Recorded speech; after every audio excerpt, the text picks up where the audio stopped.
Atenção! Começa agora uma teleaula de Química do Ensino Médio. Você vai assistir a teleaula de número 50. Bons estudos!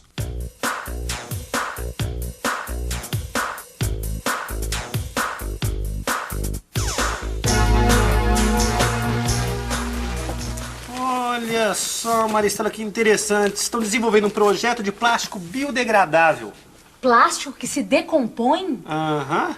É que a maioria dos plásticos atuais leva 400 anos para desaparecer na natureza. Já pensou? Ah lá, ele está em fase experimental, mas as perspectivas de um desenvolvimento industrial são muito boas. Gente, olha, não dá nem para contar o número de substâncias que já foram estudadas e sintetizadas pelos cientistas. Pois é, cada vez mais os cientistas descobrem que é a disposição dos átomos da substância que determinam as suas propriedades. Como assim, Clóvis? Maristela, lembra quando a gente estudou plástico? Lembro. Você lembra que quanto maior a cadeia de polímero, mais resistente ao plástico? Sim. Então, é a estrutura da substância determinando as suas características. Olha, Clóvis, o homem pode usar todo esse conhecimento para fabricar novos plásticos, novos vidros, novas cerâmicas. Novos defensivos agrícolas, novos conservantes para alimentos, novas borrachas, Isso, tudo bem, mas onde tudo isso vai nos levar? Peraí, como assim, Maristela? Pirou? Ficou louca? Tá cansada, quer férias? Não, eu tô falando sério, Clóvis. Olha só, se por um lado todos esses produtos sintetizados nos levam a um conforto material, por outro, nos trazem problemas ambientais. Você já se perguntou se a gente deve continuar fabricando esses produtos? Essa e outras questões relacionadas com a ação da química na nossa vida precisam ser respondidas por todos nós. O homem faz parte da natureza e a está transformando para ter mais conforto material. Já sei, por exemplo, os alimentos apodrecem, mas eles podem ser conservados usando conservantes. Uma plantação pode ser destruída por uma praga, mas ela pode ser defendida usando defensivos agrícolas. É por isso que nós precisamos estudar ciência, conhecer os fenômenos naturais e saber como eles estão sendo transformados. Só assim a gente vai poder formar a nossa própria opinião e influir conscientemente nas decisões da sociedade. Concordo plenamente com a Áurea. E estudar química para entender um pouco mais os processos naturais. Estudar química não serve só para prestar exame, não. E é isso que nós vamos aprender na nossa teleaula de hoje. Nós vamos ver o que significa uma pessoa ser cientificamente alfabetizada. Vamos aprender também como é importante compreender os fenômenos naturais e saber explicar os conceitos envolvidos com as próprias palavras. E por último, que o conhecimento de ciências é muito importante para que a gente possa exercer a nossa cidadania. E entender um pouco melhor do mundo material. Esse é o segredo, Clóvis. Se nós conseguirmos isso, nossa missão nessa fase do telecurso estará cumprida. Nossa teleaula de hoje está começando agora. Maristela, olha, precisa preencher aquela prateleira ali. Você faz isso? Ok, obrigado. Ih, Maristela, olha essa notícia. Fábrica multada por jogar água usada sem tratamento no rio. Aposto que eles não precipitaram os metais pesados que a água usada tem. Olha aqui, ó. Mais um vazamento de petróleo no Porto de São Sebastião. Os bombeiros estão usando detergente para acabar com a mancha de óleo. Como é bom ouvir uma notícia assim e saber do que se trata, entender o que se está falando. Pois é, a Áurea disse que nós estamos alfabetizados em ciência. Se você consegue entender as notícias dos jornais relacionadas com ciência, da mesma maneira que você consegue entender as notícias sobre qualquer outro assunto, então você está alfabetizado em ciência. Olha só, por falar em alfabetizado em ciências, olha só que vem chegando. Ô, Aurélio, quanto tempo, hein? Você não conhece? Maristela, Aurélio, Maristela. Tudo bem? Tudo bom. O que você anda fazendo? Eu tava estudando para as provas finais do telecurso. Ontem eu fiz prova de química. E foi bem?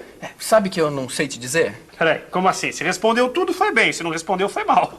Responder, eu respondi. Das 10 questões que tinham, eu respondi 7. Mais da metade, então foi bem. É que eu vi o gabarito e as respostas estavam bem diferentes das minhas. Então foi mal. Isso é que eu não sei, porque as perguntas que eu respondi tudo certinho. E eram várias questões, hein? Por exemplo, como você responderia a seguinte questão apresentada numa prova de vestibular? Por que o ferro na forma de palha de aço enferruja mais rapidamente do que na forma de um prego? Olha, eu respondi assim, ó. Quando você molha a palha de aço, as partículas de ferro se ligam à água e ao oxigênio. Então, se o ferro for mais fininho, vai ter mais lugar para o oxigênio e a água se ligarem. E por isso o ferro enferruja mais rápido. Ué, eu também responderia alguma coisa parecida, por quê, não é isso? Numa linguagem técnica, a resposta correta ficaria assim, olha só.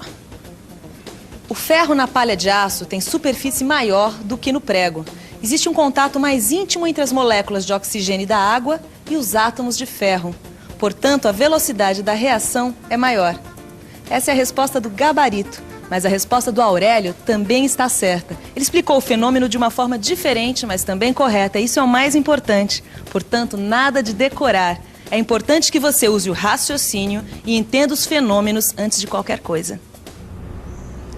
Alfabetização científica não quer dizer conhecer todo o vocabulário técnico ou ter detalhes do conhecimento científico especializado. Isso é só para especialistas.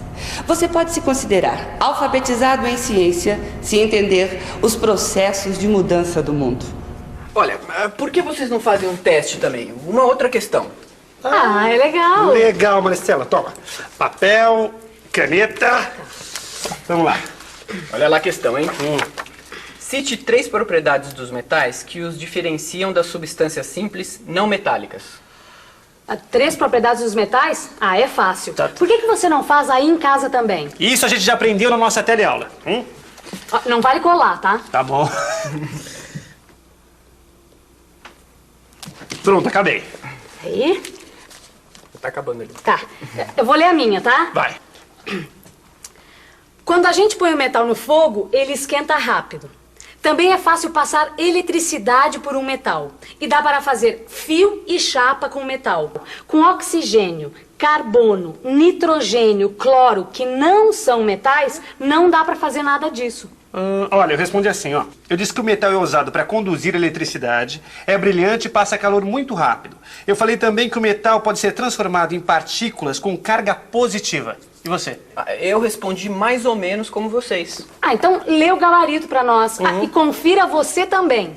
Os metais têm brilho, têm boa condutibilidade térmica, têm alta condutividade elétrica, são maleáveis e são dúcteis. E que podem ser transformados em cátions. Será que a gente acertou? E sabe que agora eu também fiquei na dúvida? Tá vendo como é difícil saber se eu fui bem na prova? Eu acho melhor a gente falar com a Áurea. Boa. Boa ideia. Podem ficar tranquilos, todos acertaram. Cada um explicou as propriedades que sabia do jeito que entendia. E no final, todos estavam falando a mesma coisa que o gabarito da prova. Vamos escrever? Quando a gente põe o metal no fogo, ele esquenta rápido. Tem boa condutibilidade térmica, É muito usado para conduzir eletricidade. tem alta condutividade elétrica, E dá para fazer fio e chapa com metal. são maleáveis e são dúcteis. E pode ser transformado em partículas com carga positiva. E podem ser transformados em cátions. A Maristela, o Clóvis e o Aurélio não usaram vocabulário técnico, mas mostraram que sabiam do que estavam falando. E não há professor que não respeite a resposta de um aluno que raciocina e explica com suas próprias palavras. Puxa, como cansa corrigir provas. São tantas provas. Mas teve uma que me chamou a atenção. Por quê? O aluno respondeu tudo de uma forma tão bonita, com as palavras dele mesmo. Mostrou que sabia o que estava falando. Gosto disso aí. Quer dizer que vai sair um 10? Não, infelizmente não. Teve 3 questões que ele deixou em branco. Até imagino que tipo de questão eram. Daquelas. Acertou. Olha só, uma das perguntas dá a fórmula do aspartame, que é usado como adoçante. Eu sei, aquelas fórmulas complicadíssimas. E pede que o aluno identifique as funções orgânicas presentes na estrutura. E olha essa questão aqui então. Diz que é para se considerar o elemento cloro formando compostos com hidrogênio, carbono, sódio e cálcio. Daí pergunta, com quais desses compostos o cloro forma compostos covalentes? Qual a fórmula eletrônica de um dos compostos covalentes formados? Questão que já caiu em vestibular. O que ele vai fazer com esse tipo de informação? Meu amigo, no mundo atual, às vezes se valoriza muito detalhes e se perde a essência. Tem gente que confunde a alfabetização científica com a utilização de um instrumento supermoderno, um computador, por exemplo. Uma pessoa que não sabe usar um computador não quer dizer que ela seja analfabeta cientificamente. Existem grandes cientistas que não têm a menor familiaridade com computadores. Alfabetização científica quer dizer ter conhecimento suficiente para entender assuntos científicos que ajudam a pessoa a exercer a cidadania conscientemente. Símbolos, fórmulas, nomes de compostos complicados e de funções orgânicas, distribuição de elétrons de um átomo, fórmulas e equacionamento de reações, nomes de ligações químicas, tudo isso são conhecimentos específicos que dizem respeito somente aos químicos e aos profissionais com atividades relacionadas à química. Mas entender os processos que movem o mundo e suas relações com os fenômenos químicos, essa é que é a chave da questão. Com esses conhecimentos, com certeza, você exercerá conscientemente a sua cidadania. E às vezes é observando coisas simples que a gente faz grandes descobertas.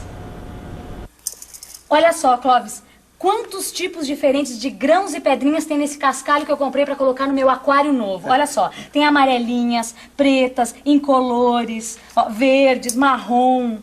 Que legal. Agora só tá faltando colocar areia. Escuta aí, será que observando esse punhado de areia, a gente consegue entender alguma coisa a mais, como a Áurea disse?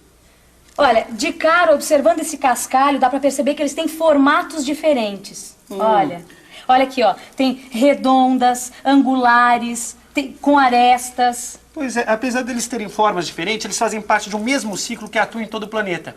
Todos fazem parte de rochas maiores. E se eles têm cores diferentes, é porque eles vieram de rochas diferentes, com composições diferentes. Pois é, ficaram assim por processos diferentes. Por exemplo, algumas foram lavadas, outras se incorporaram a rochas maiores que rolaram milhares e milhares de vezes. Puxa, Clóvis, como é interessante. Mais uma vez, a Áurea tem razão. Quantas coisas a gente pode deduzir observando a natureza cuidadosamente, com o nosso conhecimento e raciocínio. Puxa vida, que pena que tá terminando o nosso curso de Química. Quanta coisa legal tem para aprender ainda.